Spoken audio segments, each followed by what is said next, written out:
ঠিক থাকবে, বলনেওয়ালা ভালো হবে। আমি একজনকে যা বলবো, ভাই তুমি গাঁজা বেশিও না, কিন্তু আমার চরিত্রের মধ্যে যদি চুল থাকে, কালি থাকে, আমার কথায় তাসির হবে না। এটা শুধুমাত্র আমার কথা না, আল্লাহ কোরআনও বলছে, লিমা তাকুলু মা লা তাফআলুন, তুমি ওই কথা বলিও না যেই কথা তোমার মধ্যে আমল নেই।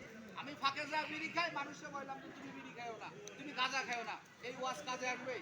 কতক্ষণ কাজে আসবে? আমি বক্তা বয়ান করি, আমার মধ্যে আমল নাই, আমার বয়ান কাজে আসবে না। তো এটা আমার কথা না, আল্লাহর কথা। তো আমি এখানে যেহেতু আপনারা অনেক শ্রেণীর মানুষ আছেন, অনেক মান্যগণ্য যুবকেরা, বিশেষ করে যুবকদের বেশি আমি আজকের উপস্থিতি দেখতেছি, আমি আপনাদের কাছে অনুরোধ করব, যদি আপনাদের মধ্যে ভালোবাসা থাকে, যেহেতু আপনার দৃষ্টান্ত দেখেছেন, দীর্ঘ 17টা বছর এই দেশের মধ্যে তারা কিন্তু টিকতে পারে নাই, চলে গেছে। তো আপনাদের এই সংগঠন, বিশেষ করে জাতীয়তাবাদী দল, বিশেষ করে আমাদের এই বাংলাদেশের মধ্যে যিনি আপসীন নেত্রী ছিলেন বেগম খালেদা জিয়া, আমি তার জন্য দোয়া করি আল্লাহ তাআলা তার কবরকে জান্নাতের বাগান বানিয়ে দেন, বলেন আমিন। আমিন। কখনো বাতিলের কাছে মাথা নত করে নাই, অন্যায়ের কাছে কখনো আপোষ করে নাই। এই আদর্শ যদি আপনি বাস্তবায়ন করতে চান, তাহলে আপনার নেতৃত্বকে ফলো করতে হবে, যিনি কখনো বাতিলের কাছে মাথা নত করে নাই। তো আপনারা যদি নেতা বলে দাবি করতে চান, সেই আদর্শই দেখবেন কানেকশন আছে রসুলের আদর্শের সাথে।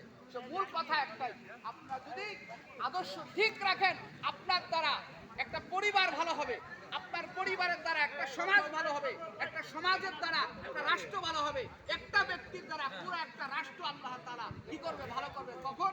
যখন ভালো কাজে আমরা আগাইতে পারবো, নিজেদের মধ্যে যখন আগে ফিট করতে পারবো।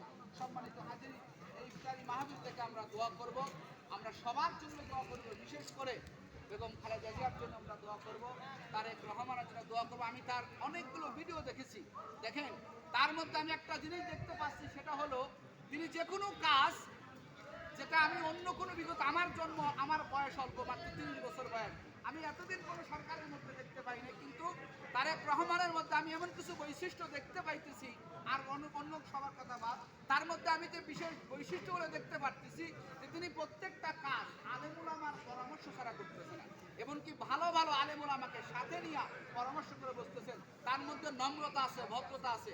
আমি ভিডিওগুলো দেখে মাঝে মাঝে ভাবি যে আসলে তার নেতাবাতারগুলো, এই ভিডিওগুলো দেখা দরকার, যে তার মধ্যে কত নম্রতা।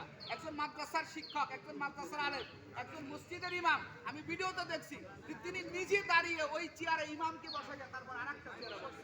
একজন আলেমকে সম্মান করেছে, একজন আলেমকে ভক্তি করেছে, মহাব্বত করেছে।